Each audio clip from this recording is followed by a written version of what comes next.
Bienvenue sur HeroConnect. Salut Thomas. Ça va, Christophe?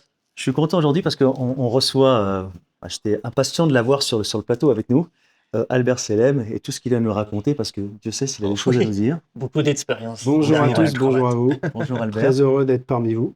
Ravi. Aussi. Écoute, sans attendre, on va commencer par la première question parce que moi j'ai très envie d'en savoir plus. Je sais quand même pas mal de choses déjà, mais que tu nous racontes.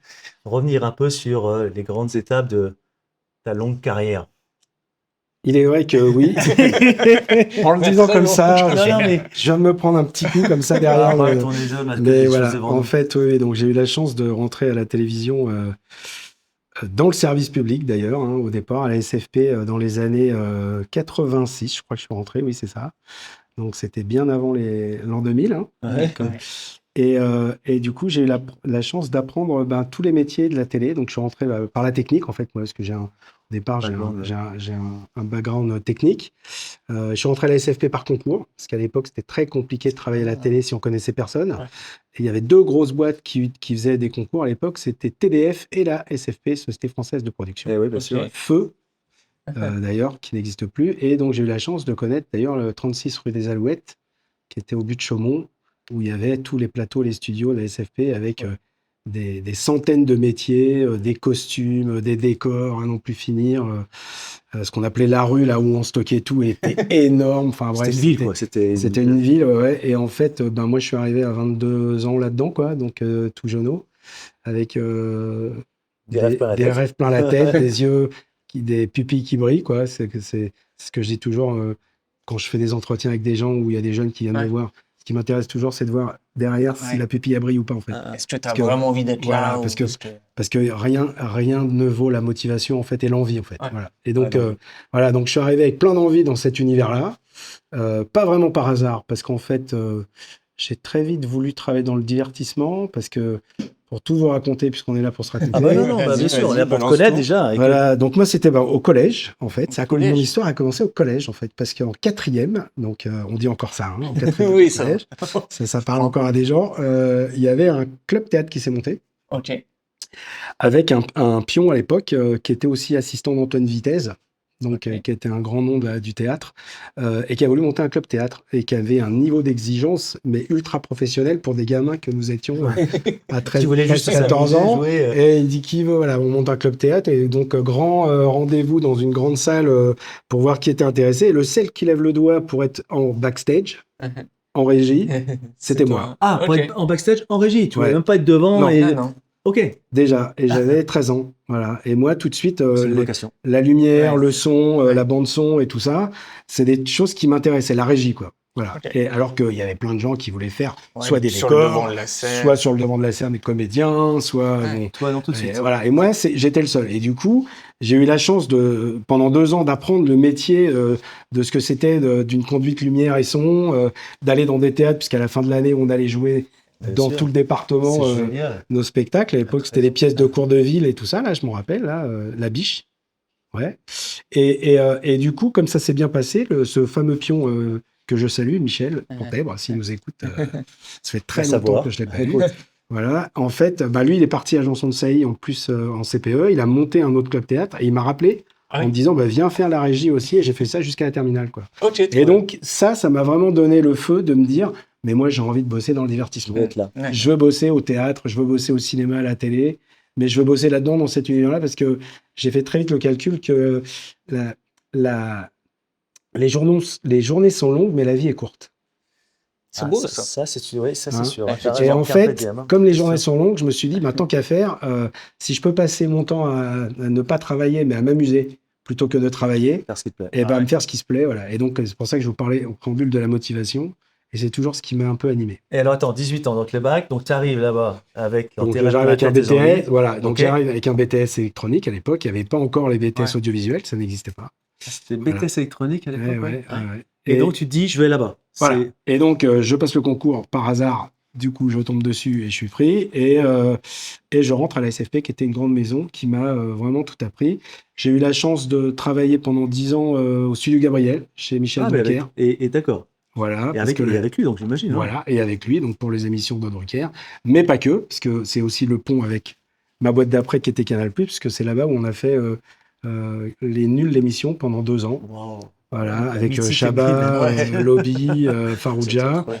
Et c'est là où j'ai découvert aussi voilà, un univers à la fois de paillettes, mais côté Canal, ils avaient surtout mon âge à moi, parce que moi, je suis rentré à la SFP, la pyramide d'âge, elle était inversée. Elle était 49 ans, moi j'avais 20 balais. Mais bon, en tout cas, c'était une super école. Et c'est ce qui m'a aussi, on en reparlera après, donné l'envie de la transmission, parce que Ouais. c'est ce qui m'a donné mes valeurs aussi, c'est l'envie, c'est arriver dans des grosses boîtes comme ça, où en fait il y a une vraie valeur de viens petit, mets-toi sur mes genoux là, et je vais t'apprendre la vie, et je vais te faire grandir, et je vais t'apprendre le métier. Bah, ça, c'est des choses qui m'ont porté en fait. Voilà. Et qui t'ont donné envie après toi Et aussi qui de m'ont donné transmettre envie, avec, voilà, après avec l'âge, etc. quoi. Et donc, Donc, voilà, les donc j'ai nuls. fait 11 ans, Ouais. les nuls. Du coup, Canal, je me dis, ah bah non, ils sont trop sympas, ils ont tous mon âge, Cool, c'est la fête en permanence, il y a du champagne à gogo, je veux y aller. Et en fait, en 98, je rentre à Canal+.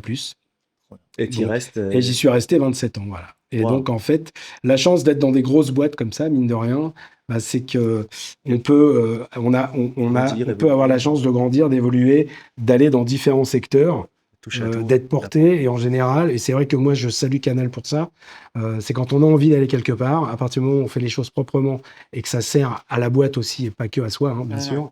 Que moi, Donne j'ai ta toujours chance, été. il te laisse. Voilà, et ben en fait, il n'y a personne qui va vous stopper. Non, reste à ta place. Ouais. Et ça, on me l'a beaucoup dit après en disant la chance que je vois à Canal, c'est que vous avez. J'ai eu quand même la chance d'avoir un périmètre de plus en plus large et de toujours continuer à m'amuser tant que c'était pour le bien-être des collaborateurs avec qui je travaillais et tant que c'était bon pour la boîte, quoi. Puis Canal a vraiment grandi aussi en taille et Alors, en bien structure, entendu, en workflow, voilà, moi je suis arrivé, il y etc. avait en même déjà, temps, quoi. c'était après les 10 ans de Canal, hein, Ouais. puisque c'était 84, donc je suis arrivé un peu après.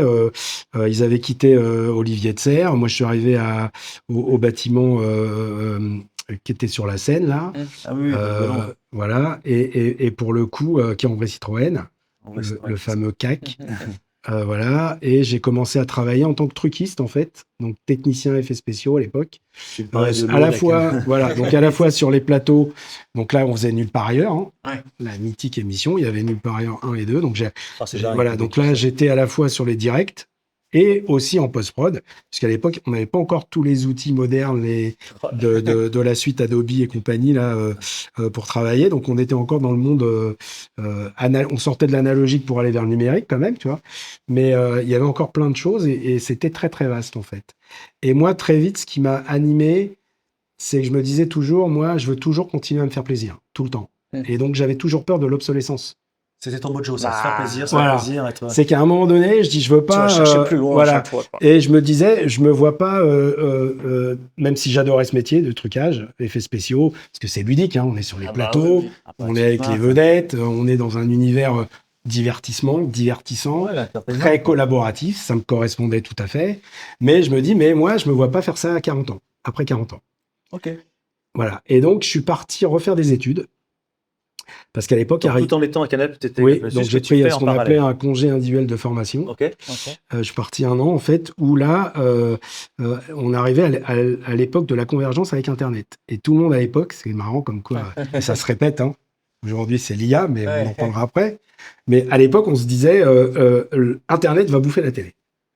Ouais. C'est vrai qu'il y a toujours une peur C'est quand vrai, il y a c'est une vrai nouvelle qu'il y a- techno qui arrive. Il tu va te y dis, avoir, c'était à peine les tout débuts de YouTube, hein, Ouais. Google, c'était tout le début, mais en tout cas, on se disait, oulala, maintenant, la qualité, le broadcast et tout ça, ça importe peu.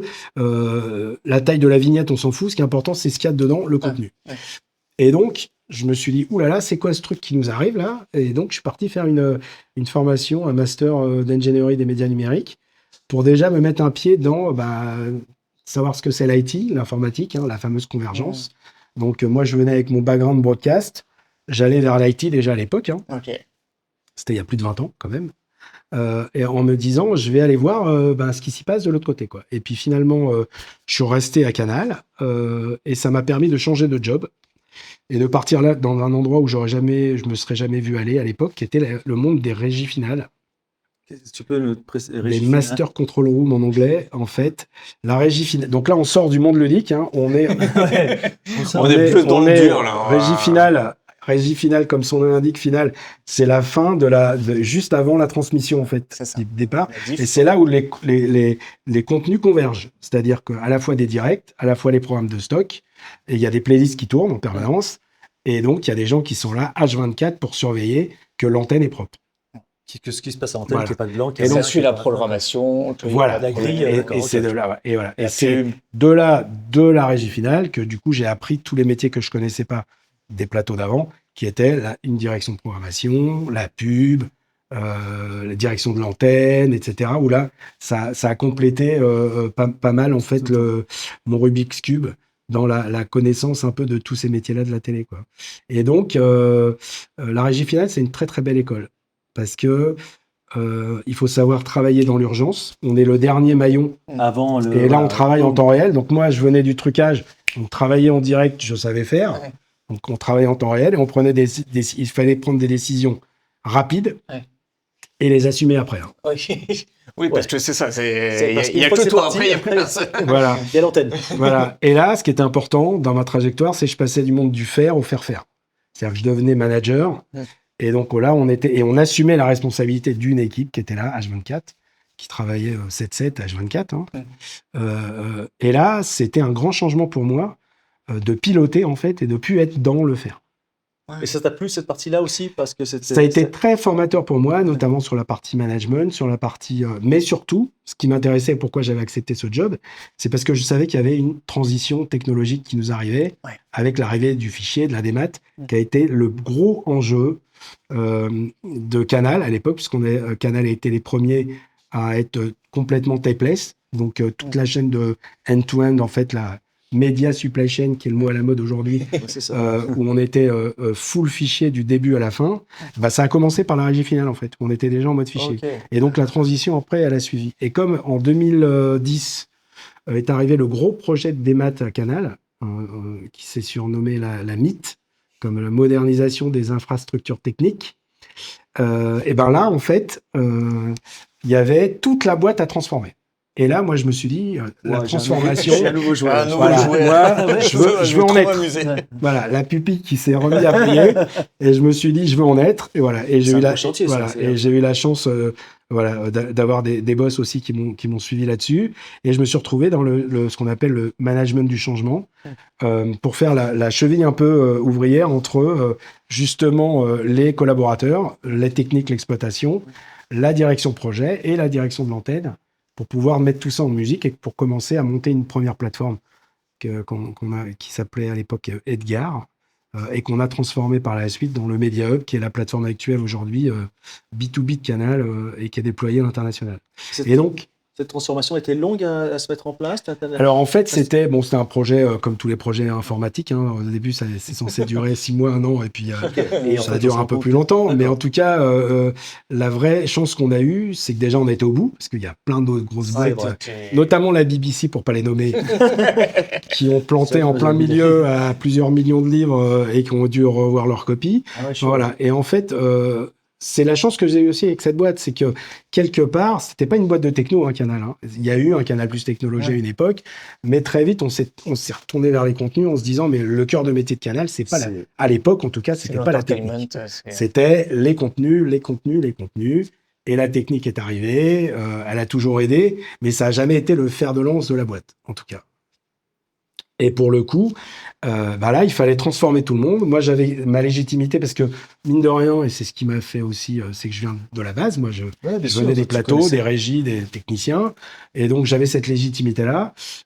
Et ça m'a beaucoup plu. Parce que là, pour le coup, j'étais à la fois dans la transmission, déjà, et à la fois vous dire, vous inquiétez pas, les gars, c'est pas comme à la maison, l'ordinateur, il va pas s'arrêter en plein milieu comme ça, parce que c'est vrai que quand on travaille à la télé, on a ce qu'on appelle la culture de l'antenne. Et l'ennemi de l'antenne, c'est le noir. Ah ouais. Le noir. Voilà, le noir antenne, c'est l'absence de son, l'absence d'image. Pas Ça, d'image. voilà. Et donc moi, j'ai toujours, que ce soit en direct ou en régie finale ou après même dans mon job d'opération, il fallait toujours que le train arrive à l'heure, Ça, c'est sûr. le contenu il arrive à l'heure en entier, sans être déformé ni détérioré, et surtout disponible pour tout le monde. Voilà. Et ça a été un peu mon guideline. Donc derrière ça, Le dernier job que j'ai accompagné dans la transformation là, du T-Place, ça a été la direction des opérations, Ouais. qui était la partie, ce qu'on appelle servicing, en anglais aussi, où en fait, c'est la chaîne d'approvisionnement des contenus. Alors, C'est-à-dire, préciser un peu, je- parce que directeur opérations, ça veut dire, tu vois, dans voilà, alors opération, c'est vrai que opération, c'est un... générique, Opération, tu mets quoi? Voilà. Donc, En c'est fait, ça. opération, Explique-nous un peu. en mode générique, on est le garant des process. D'accord. Des process, Voilà. Et des donc, métiers. ce qu'on appelle les workflows en anglais. D'accord. Et ça, donc, je le garant comprends. des process, c'est-à-dire, c'est une fine connaissance de qui fait quoi. Et ça, c'est aussi la chance que j'ai eue, mine de rien, c'est de bien connaître le qui fait quoi, qui m'a aidé dans parce que derrière la transformation, c'est qui fera quoi demain. Ouais. Et donc, quand on sait déjà comment on faisait les choses avant, et qu'on voit déjà la cible, et on sait comment les adapter, et on sait très bien que dans les transformations, etc., ce qui est important, avant tout, c'est l'humain. C'est pas la techno, c'est pas les projets, c'est pas La tout techno ça. au service de même, c'est d'abord une équipe. Voilà. Ok. Et en fait, de bien comprendre les gens déjà, de les respecter, de les accompagner, ben ça a été mon fer de lance depuis plus de 15 ans, quand j'étais à Canal. Voilà. Donc, il y a vraiment la volonté de transmettre aussi, quand même, dans tout ce que tu dis, là, que ce soit à la SFP ou alors après, le besoin de transmettre, ça t'a jamais quitté, ça. Et Jamais. d'ailleurs, je crois que là, maintenant, tu es rentré dans une autre page Alors, de ta vie. exactement, voilà. Donc, il est vrai que je dévoilé, viens, voilà, je viens tout juste de sortir de Canal, voilà, après quasiment presque 30 ans. Et je viens de monter, il y avait une chose que j'avais pas faite encore dans ma vie professionnelle, c'est me mettre à mon compte. Essayer un truc, voilà, de me mettre dans ma boîte à moi, essayer de faire des choses. Et donc, de te mettre au Voilà, service et de me mettre au service d'eux. Et donc, je viens de créer S-Media Consulting. Génial. Donc, pour le moment, avec moi-même. Et bientôt, peut-être, en tout cas, j'espère, avec d'autres personnes qui viendront me rejoindre. J'en suis sûr. Voilà, pour aider justement tous les gens qui sont dans ces univers-là, pour démystifier tout ça. Qui ont des problématiques et auxquelles tu as qui ont apporté ton des, expertise, ton expérience. qui ont des problématiques économiques, qui ont des problématiques de vente, qui ont des problématiques de sujets, de market, etc. Dans tout cet écosystème, parce que c'est vrai que la chance aussi d'être à Canal, c'est que c'était pas que aujourd'hui, on le voit bien, une chaîne de télé. Hein, maintenant, on parle de plateforme, donc et maintenant plus en agrégateur, c'est-à-dire que Canal. C'est marrant parce qu'en 2010, Canal avait très peur de Netflix. C'était un concurrent direct. On s'est dit, oulala. Voilà. Et aujourd'hui, Canal distribue Netflix, et même en Afrique. Et donc, c'est devenu, voilà. Et donc, le fait d'être positionné comme un agrégateur de contenu et de s'être développé dans cette boîte-là à l'international, comme ça l'est aujourd'hui, avec notamment le rachat en Afrique de MultiChoice, fait que c'est devenu un groupe énorme, 17 000 personnes. Ouais, tu me disais ça. Ouais. Voilà, qui est en train de continuer, en tout cas, sa progression. Et j'ai eu vraiment cette chance de travailler dans cette boîte et d'avoir toujours pu évoluer avec le business, parce que j'avais toujours cette optique aussi business qui faisait que je voyais à peu près ce qui était intéressant d'aller les fameux quick win. Parce que quand on travaille dans le direct, en fait, on est fan du quick win. Il faut que ça marche tout de suite, très vite. Et bien sûr que les gens, voilà, le long terme, c'est très bien. Il faut bosser sur du long terme. Mais il y a aussi, faut jamais oublier le présent et la transition. Et ça, c'est ce qui m'a toujours drivé, en fait.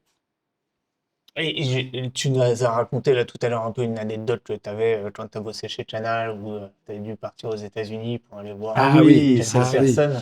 Est-ce que ça, c'est ton souvenir un peu le plus marquant de ton expérience? En fait, oui, parce que c'est vrai que moi, bon, j'ai eu la chance de tomber dans le monde des paillettes entertainment avec Michel Drucker, que je salue, notamment, quand on faisait toutes ces émissions.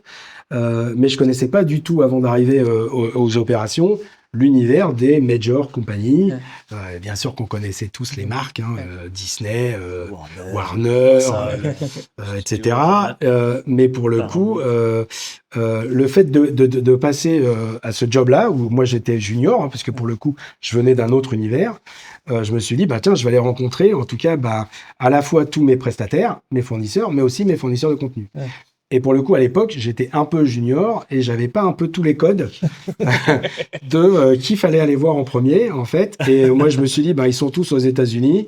Comme on allait régulièrement, il y a un salon international qui est à Las Vegas tous les ans qui s'appelle le NAB. Et je me suis dit, je vais aller une semaine avant à Los Angeles. Je vais m'arranger pour prendre des rendez-vous. Et je vais aller voir Disney, Warner, Sony, Ils sont Fox. tous là-bas en plus. Hein, Ils sont tous là-bas, au même endroit. Ouais. Et je me suis retrouvé dans le monde, dans le monde des parcs aussi, parce que NBC, il y avait le parc à côté, tout ça, NBC Universal, et j'ai été très bien accueilli. Et moi, le petit Frenchie, à l'époque, j'avais mon petit iPad avec 2-3 slides pour leur expliquer qu'on était en train de mettre en place une média supply chain à l'époque.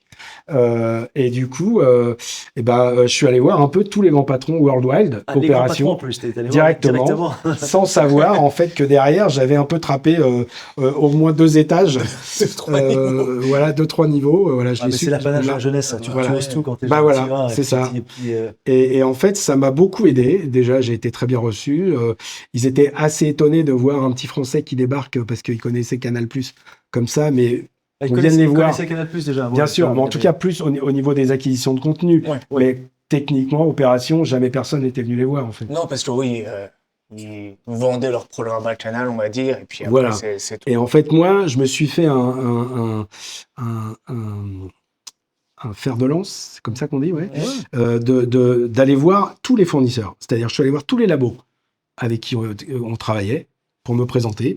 Pour aller voir les équipes. Je voulais connaître tout le monde parce que pour moi, encore une fois, je vous l'ai dit dès le début, c'est les hommes. Voilà, rien ne se fait sans les hommes et les relations humaines qu'on va développer, etc., etc. Et en fait, j'avais besoin d'aller voir les gens pour comprendre et puis pour prendre des premiers contacts. Parce que un premier contact par mail, pour moi, ça n'a aucune valeur. C'est l'humain. Dans le business, c'est un bonhomme et un bonhomme. Ça n'a rien à voir, effectivement. Voilà. Et donc, en fait, donc ça, c'était l'anecdote, un peu le fun fact. C'était ça, c'est d'aller voir directement à Hollywood, là, que ce soit à Burbank.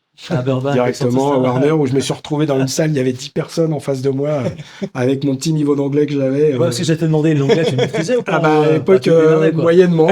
Mais je me suis dit, allez, je me débrouille pas. Mon côté méditerranéen fait qu'avec les mains, on se débrouille toujours.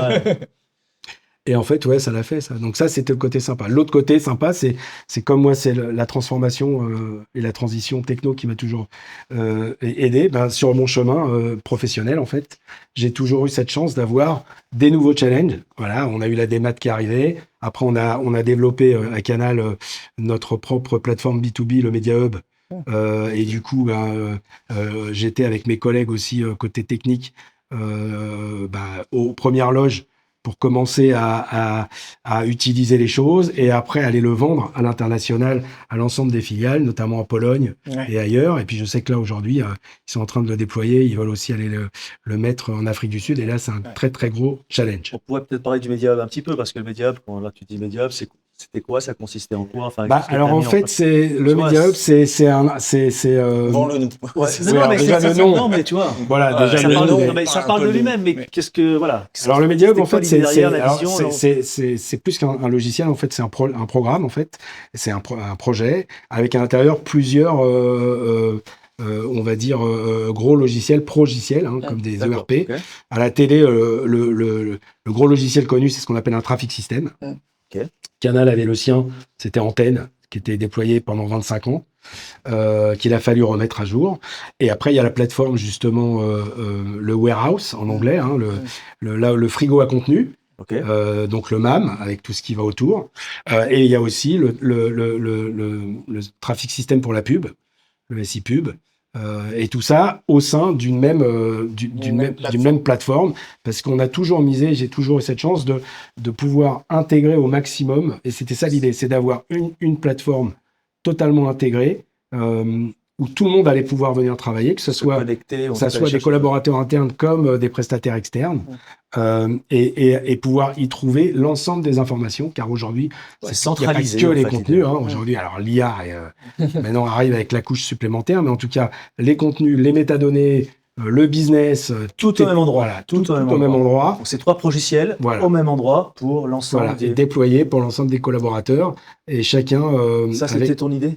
Alors, c'était l'idée qu'on a... Enfin, c'est pas que mon idée, bien sûr. Et que tu as porté, que tu as mis...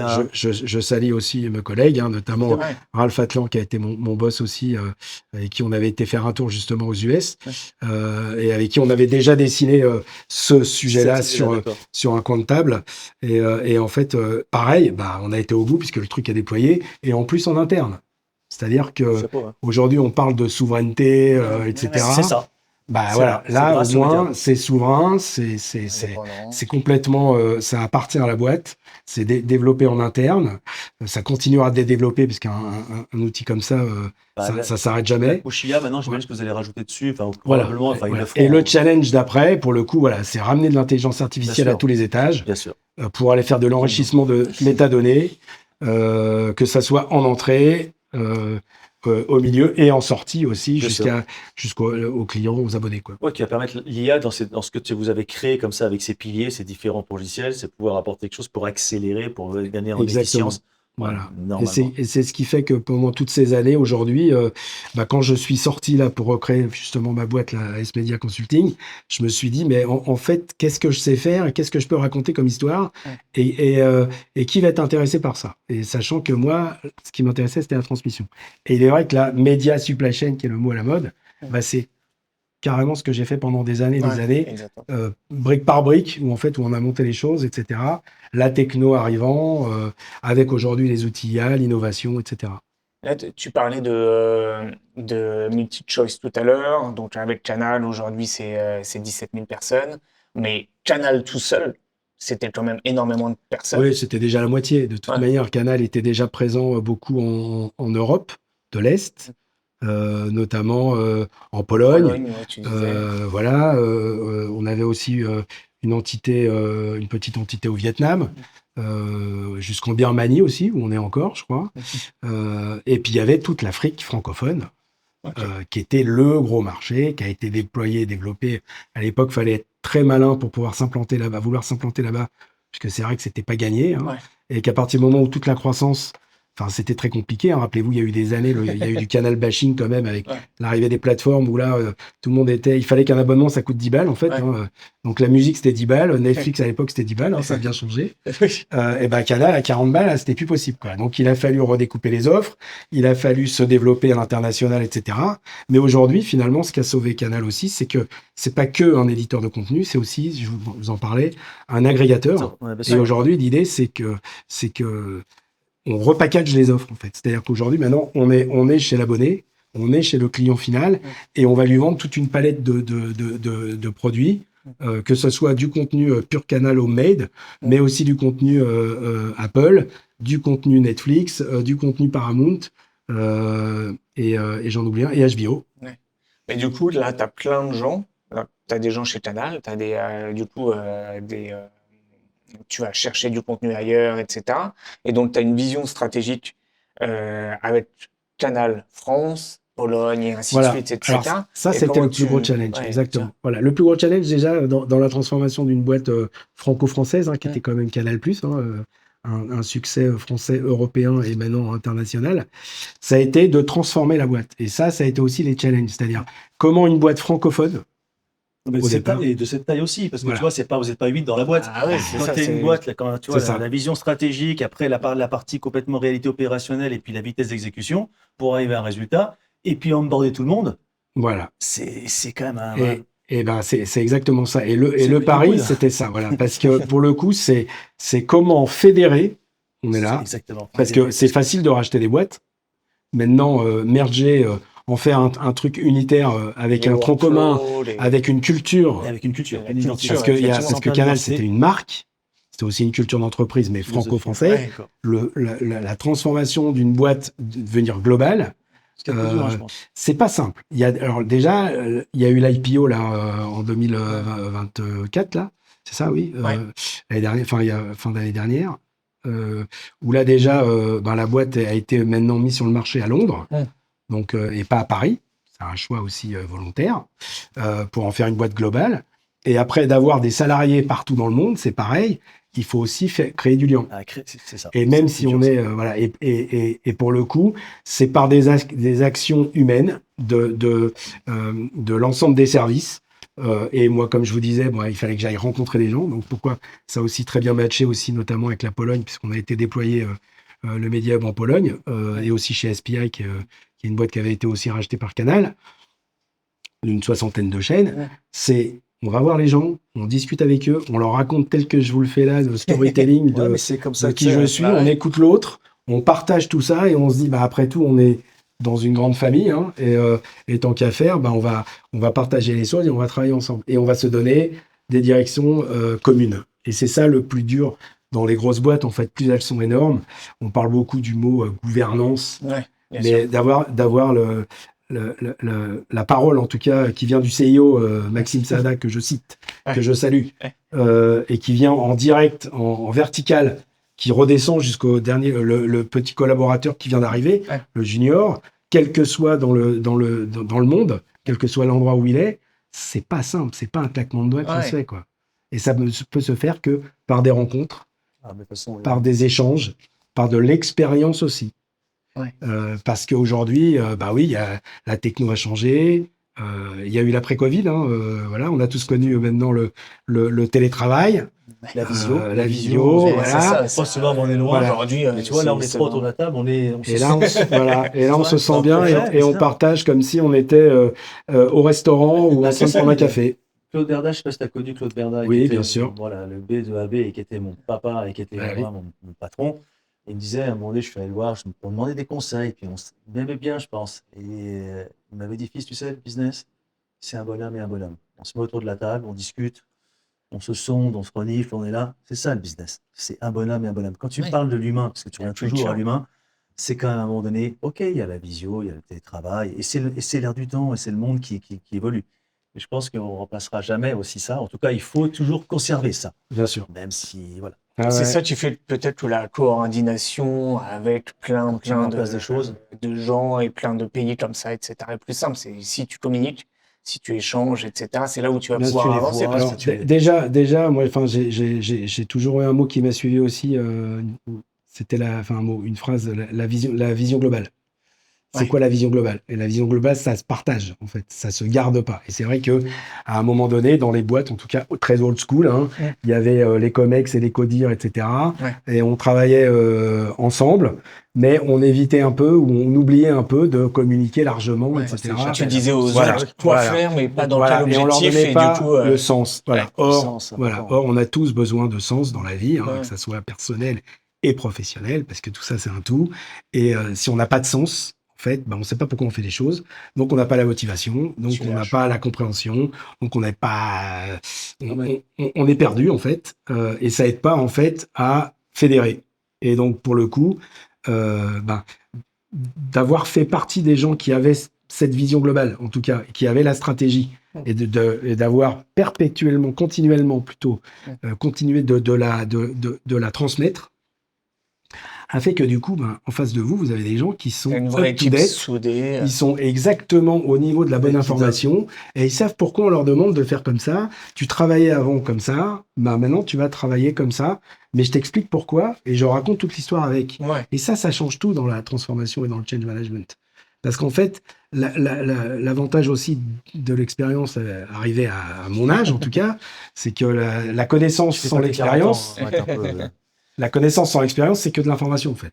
La connaissance, l'expérience, c'est sûr. Et en fait, quand on a connu l'ensemble des métiers, on parlait, à l'époque, moi, jeune truckiste, pour faire de la fumée, fallait fumer le cigare sous une caméra bon titre, avec un fond bleu.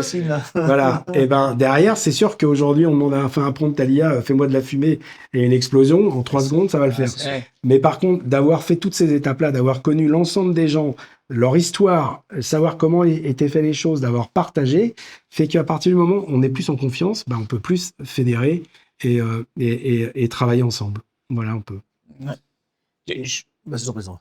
T'en prie. Là, tu parlais d'IA, donc je rebondis là-dessus aussi. Je voulais aussi, voilà. Du coup, là, toi, avec toute ton expérience, comment tu penses que pour des diffuseurs, distributeurs, etc., l'IA, qu'est-ce que ça va changer? Comment ça va être appréhendé? Comment ça va faire évoluer aussi les méthodologies, les workflows? Vous avez encore 1 heure ou 2 là On a tout le temps.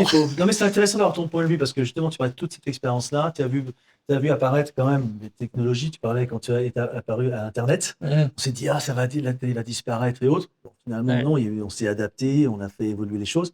Là, il y a l'IA. C'est quoi ton regard là-dessus?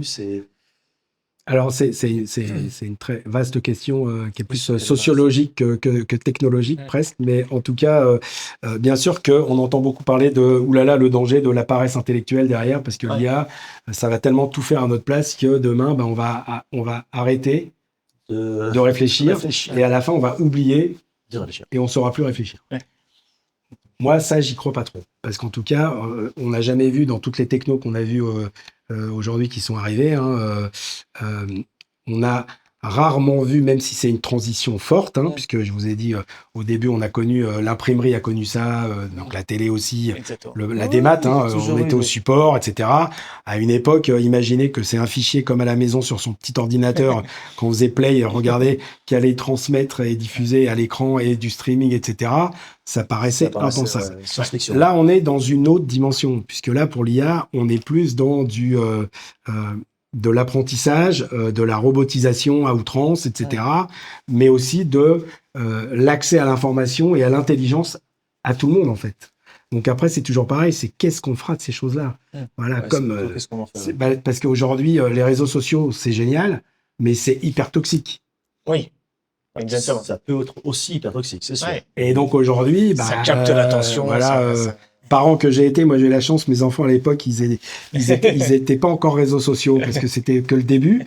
Mais c'est vrai qu'aujourd'hui c'est compliqué de ne pas donner un téléphone portable à un enfant de moins de 10 ans. C'est la guerre aujourd'hui, alors qu'avant on n'y pensait même pas. Ouais. Bon bref, mais là je m'éloigne. Mais en tout cas, l'IA, ça va faire plein de choses. Ça va en tout cas, je pense, comme j'ai lu dernièrement, là j'ai entendu un podcast aussi, je vous en parlais. Notamment dans le médical, dans le monde de la médecine. Ouais. Ça va apporter un tel changement de paradigme. C'est-à-dire que demain, on n'aura peut-être plus besoin de son médecin, mais qu'on aura des intelligences à portée de main qui vont nous faire un diagnostic, qu'on ira faire valider par un humain, parce qu'on a toujours besoin d'un deuxième avis. Même d'humain à humain, on va souvent chercher un deuxième avis. Ouais. Mais en tout cas, on ira toujours demander un avis de l'humain, tant qu'il saura le donner. Ouais. Mais en tout cas, quand on a une telle portée, un puits de science, et une telle capacité à produire, parce qu'en fait aujourd'hui, alors moi ça me fait un peu doucement marrer tout ce que je vois sur les réseaux. Maintenant je peux monter ma boîte avec 10 agents IA, je vais avoir la finance, le market, mon CTO IA, machin, mais tout ça c'est un peu bullshit quand même, on peut se le dire. Ça reste c'est très marketé.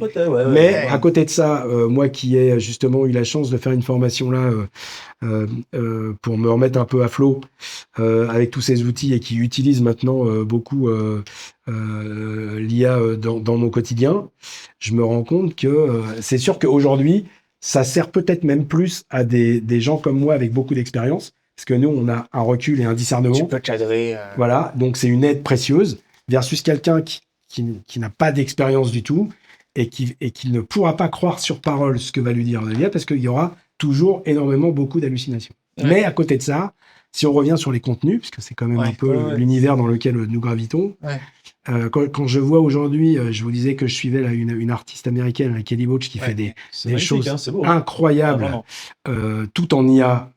Et la musique. Et la musique. Et la mise en scène, parce que c'est de la mise en scène, avec des ballets, etc. C'est tellement somptueux que je trouve ça génial qu'on puisse faire ça tout seul. Ouais. Mais à côté de ça, et moi je sais que je reviens à Canal, j'ai toujours été aussi le garant de la sécurité et de l'IP, la propriété intellectuelle. Voilà. À partir du moment où il n'y a pas de pillage, donc là c'est normal, on est dans une phase de transition. Ouais. Donc de toute manière, le plus gros pillage de la planète, il a eu lieu il y a 20 ans avec Google. Donc c'est pas l'IA, on n'a pas attendu l'IA pour aller nous piller l'ensemble, cartographier la planète en entier. Mais aujourd'hui, à partir du moment où il n'y a pas de vol, en fait, où il y a la protection intellectuelle, elle est complètement protégée. À partir du moment où il y aura, et c'est en train de se mettre en place, puisqu'il y a, l'IA Act européenne, IA Act, comme il y a aux États-Unis, les choses sont en train de se mettre en place. Maintenant, il y a des cabinets spécialisés qui travaillent, etc. Donc, à partir du moment où ça sera cadré, qu'on aura mis un cadre et qu'on pourra graviter autour, eh ben, il y aura pas de problème, en fait. Bien sûr que, oui, il y a des métiers qui vont être transformés. Moi, je pense que on aura toujours des créatifs, quoi qu'il arrive. Il y aura toujours des créatifs. Bien sûr que ça va être facile de pouvoir faire des maquettes beaucoup plus faciles qu'avant, où il y avait des gens qui étaient spécialisés pour faire des maquettes, qui étaient spécialisés pour faire des de la pré-série pour faire, etc. Aujourd'hui, on pourra le faire soi-même à la maison avec une imprimante 3D, avec un moteur IA. C'est comme si on avait à l'époque tout IBM il y a 30 ans c'est vrai, hein. dans son salon, miniaturisé. toute la puissance. Donc c'est génial. Mais après, le truc, c'est qu'est-ce que l'humain fera de tout ça. Voilà. Et là, il y a la narration, il y a tout ça aussi. Même pour la narration. Mais je pense que ça peut être un vrai pilote, un copilote, un support, un aide. Après, effectivement, c'est qu'est-ce qu'on en fait. Bah oui, parce que qu'est-ce qu'on en fait, qu'est-ce qu'on en fait. Mais à côté de ça, c'est tellement génial. Ah, c'est génial. Parce que c'est hallucinant, quoi. Hallucinant. Mais au moins, ça remet sur la table le sujet, et on en parlait tout à l'heure, Christophe, du salaire universel. Ouais. C'est-à-dire qu'à un moment donné, quand on n'aura plus besoin de travailler, il faudra bien vivre quand même. C'est sûr. Et consommer pour pouvoir faire tourner le système aussi. Et donc, il faudra bien remettre tout ça sur la table. Et si quelque part, alors c'est peut-être un peu très bisounours ce que je vais vous raconter, mais si quelque part, il n'y aura plus les pays pauvres, les pays riches, les dominants, les dominés, et que, alors là, je vous parle carrément, qu'il n'y aura plus de guerre dans le monde, etc., et qu'on sera tous très heureux de vivre ensemble. Ce qu'on devrait avoir comme mission, c'est sûr. Eh ben, peut-être que oui, là, le monde sera complètement différent, mais si en tout cas, la techno peut aider à ça, tant mieux. Mais ça peut aussi faire des choses très... Ça peut être dévastateur aussi. Très mauvaises. Ouais. Pour finir peut-être sur une conclusion pas dévastatrice là, tout de suite. Du coup, on a parlé là de contenu avec l'IA, mais il y a aussi toute la partie workflow que toi tu connais. Oui. Que tu connais très très bien. Donc, comment tu vois l'évolution de ces workflows-là? Donc, avec MediaHub aussi, c'est quelque chose que tu connais bien. Avec l'IA, est-ce que ça change des choses? Est-ce que l'intervention humaine sera moins forte? Comment ça va se passer, à ton avis? Est-ce qu'il peut y avoir un monde où il n'y a plus du tout d'intervention humaine? Alors, tu fais un tilt sur mais ce là, que tu là, veux. pour le coup, le monde 100% robot, moi, j'y crois pas. Sur les workflows, non? Tu sais pas quelque chose Non, en tout cas, moi, j'ai toujours été partisan, et je pense que si j'ai des fournisseurs qui m'entendent, ou des anciens collègues, de l'hybride. Vous savez, c'est comme les voitures, hein, c'est pas tout électrique, voilà. Donc en fait, pour moi, l'hybride, c'est bien sûr qu'il y aura besoin de moins d'humains, en tout cas de moins de petites mains pour faire des travaux, souvent des travaux un peu à faible valeur ajoutée. À faible valeur ajoutée. Voilà, on va le dire comme ça. Ouais. Mais on aura toujours besoin d'un contrôle, parce que quoi qu'il arrive, et je vous disais, hein, la culture de l'antenne, c'est pas l'IA qui va la changer. Ouais. La peur du noir, etc. Donc il faut toujours s'assurer que les contenus sont là, etc. Même si on peut y mettre des garde-fous, même si on peut y mettre des alarmes dans tous les sens, il y aura toujours besoin d'avoir des gens, à un moment donné, qui auront du discernement pour aller changer les choses, changer la donne, inverser les choses. Tu es partisan du fait de dire qu'il y a toujours un humain, alors tu ne penses pas qu'il peut y avoir une IA qui contrôle notre IA, c'est déjà le cas. Ça existe déjà. Bien sûr, mais pour te dire... Mais à terme, tu vois, effectivement, tu parlais de responsabilité qui porte la responsabilité? Peut-être qu'il faut soit quelqu'un, une personne.